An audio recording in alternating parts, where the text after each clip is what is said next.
sweet day. 2 teachers, a theatre and an actress. Hi. This should be a recipe for a creative afternoon. Hi. Hi, nice to meet you. I'm Elizabeth, nice to meet you. Hi, and thank you so much for coming in. It's all right. And welcome to Polka Theatre. They'll be treading the boards at the theatre to find out how drama can work across their curriculum.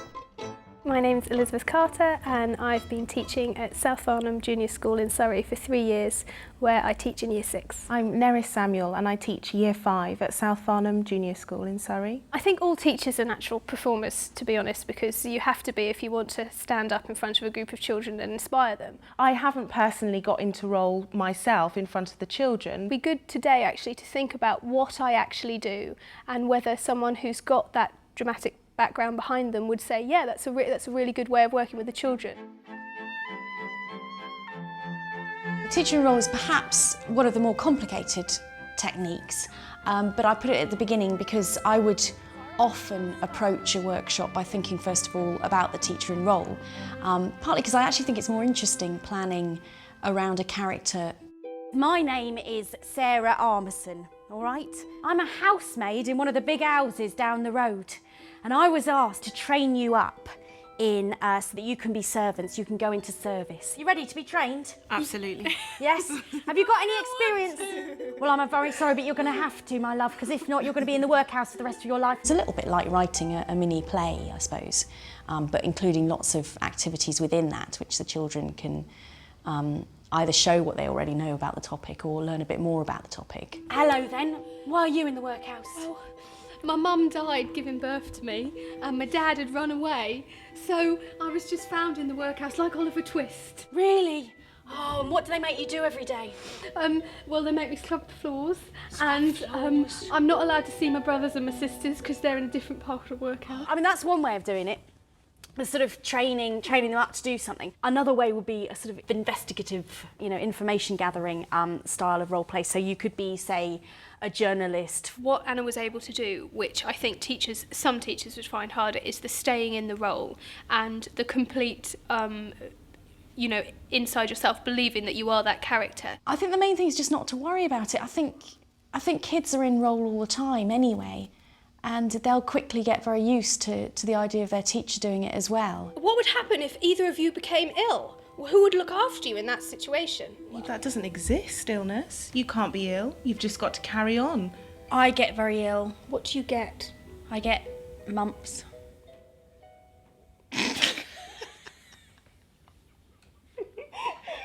There's so many opportunities I can think now about doing it that would really work. I think initially there will be lots of giggling from my children because, they're not used to me doing it. But I think if I stay in that role and if I'm really committed to it, I think they'd really enjoy it and actually get an awful lot out of it in terms of their own understanding of the character or the period or anything like that. So I'm going to give it a go. How will this work with the 34 children in Elizabeth's class? What we're going to carry on with doing some literacy this morning, but before I get started I need to go and just have a quick word with Mrs. Moore. Time for my quick costume change.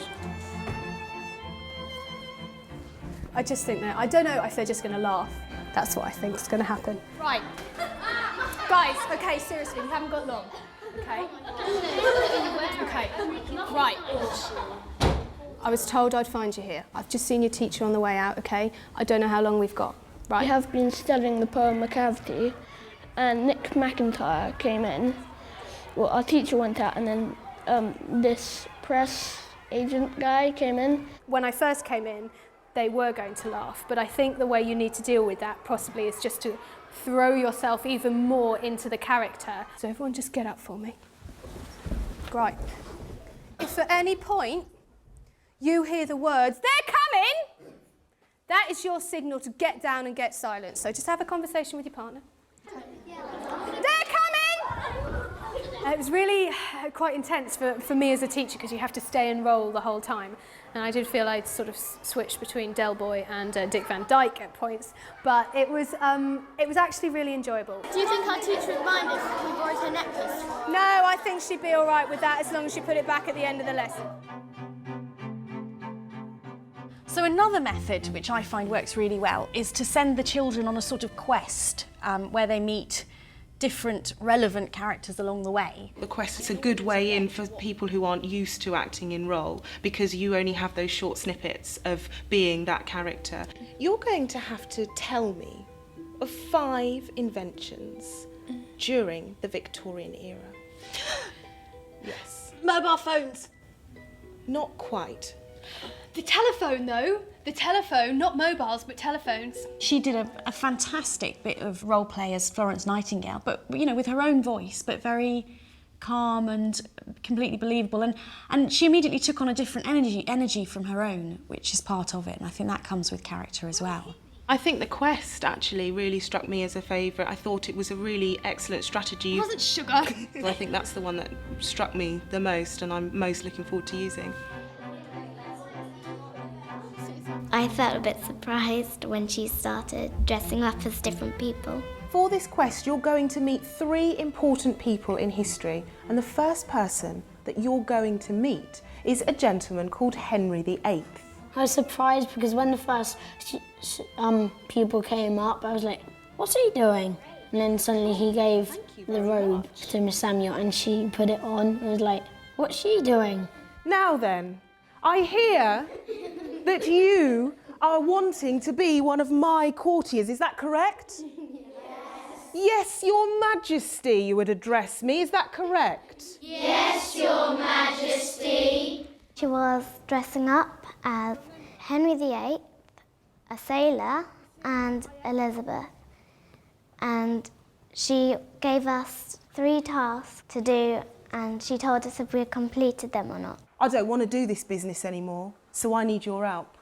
I need you to put together a list of reasons why I shouldn't be a sailor anymore. I like the accent for the sailor a lot because it was funny, and also with the other ones, really tough and rough voice. Sit up straight when you're in the presence of a queen. My goodness me, the manners in this room.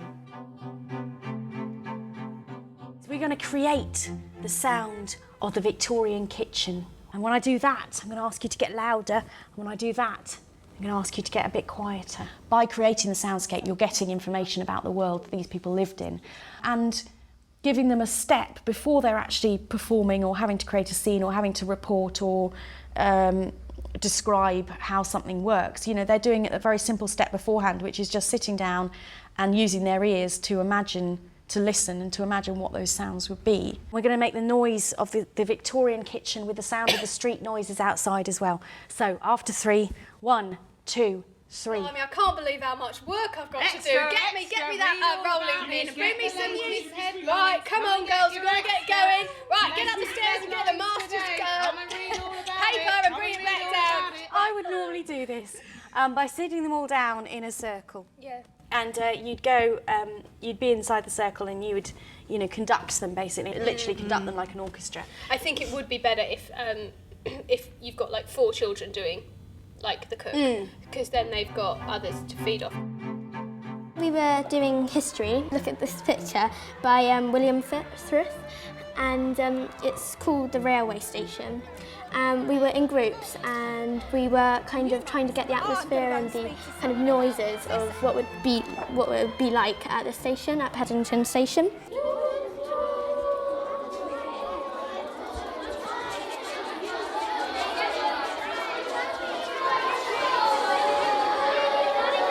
You could hear everyone else as well, and it was just like as if you were there, because it was really good. It kind of fun way of getting across what it would be like. I'm so surprised how well it worked. That soundscape was brilliant. They were absolutely in on that, and I thought I was going to have to actually give them more, because I didn't think they'd come up with their own sounds, but they'd come up with scenarios, they'd got parts, they were acting it out, and I think they really got involved in that. So what we're going to do is we're going to try and create one of these objects in the Victorian kitchen, but using our bodies. Do you think you can do that? Yeah. Yeah? All right, so I thought we'd start off by creating the thing that we cook on. I think all these exercises, the more detail that you can add into them, the more effective they are. I think that's the beauty of them, is to really be quite detailed. We're going to have a pot hanging from the hook, so do you want to be a pot? That works really well, particularly if you've got something that is in motion anyway, like something electrical. Maybe make a class freeze frame where they're all doing those different activities. You could either make it a really big object that you could get all the class doing, Yes. so because obviously you've got about 30 children, or you could have them in 2s or 3s or 4s making Doing up different- their own, so you make up a whole scene rather than just Exactly, yes, one the whole object. kitchen scene, and they can pick their own object from the kitchen. So, what can Elizabeth sculpt with her pupils' bodies? Right, what did a train have? We had to remember all the different parts that would be on a steam train, like the buffer, the wheels, the funnel, the engine. We're trying to make it look as much like a train as possible and make the noises that the different parts would make.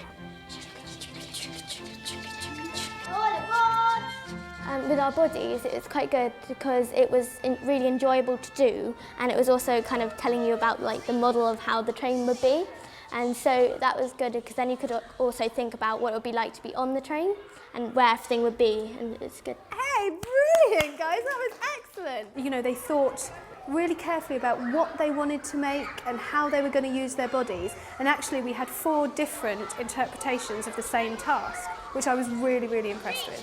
So, being slightly, not sceptical this morning, but just, I was a bit like, is it going to work with 34 children in my classroom? Are they going to do it? And being year 6 as well, who can be a little bit role-playing, we're not going to do that, I thought that went really well. Anna has some feedback for Elizabeth and Neris. Brilliant. It was so good. Yours was just great. I enjoyed it more than I thought I would because I've never done acting teacher in role before, but no, I actually really enjoyed that. I'll definitely be doing that again. Anna, Your Majesty. Your Majesty. I loved Queen Elizabeth, and she was so bossy. And but you can be bossy when you're in character. It's just amazing because they love so much more with and it. I love the fact that you made them turn around and curtsy to you. Just like...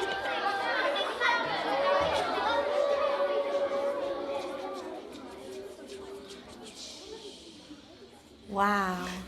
Do you know, I stopped looking at it there and it was completely recognisably a train coming into a station. And it really did when you were sort of hearing all the sounds, because I had a little group over there who were the driver, and like, as they built up, all aboard, last train. We had the porters, and then I had some street sellers and so on. Some of them said, we were doing learning, but it was different. It was different. The history that I did was different than what we normally, how you normally perhaps deliver a history lesson, and that they'd really liked doing it. Some of the stuff I did in the history this morning, if I then asked them to go away and write something about a Victorian station, the quality and the depth of their knowledge of their surroundings and what it would have been like would have been much more detailed. And, across the board, from my more able children to my less able, would really have been set up with the ideas about what to write. Okay, seriously, you haven't got long. Teachers are wonderful skeptics. You show them something and they're like, well, I can't do that with my class because. And I think what I've realised today is that worked brilliantly with my class. They loved it, the children were engaged by it, and they had a really thoroughly enjoyable morning where actually the learning was embedded within them to a deeper extent than had I taught it how I was going to. It was lovely to have some new creative ideas. You could apply the strategies that we did to most lessons, most curriculum areas, which is really good. So now when I come to approach a lesson, I'll be thinking about how I can put in those techniques.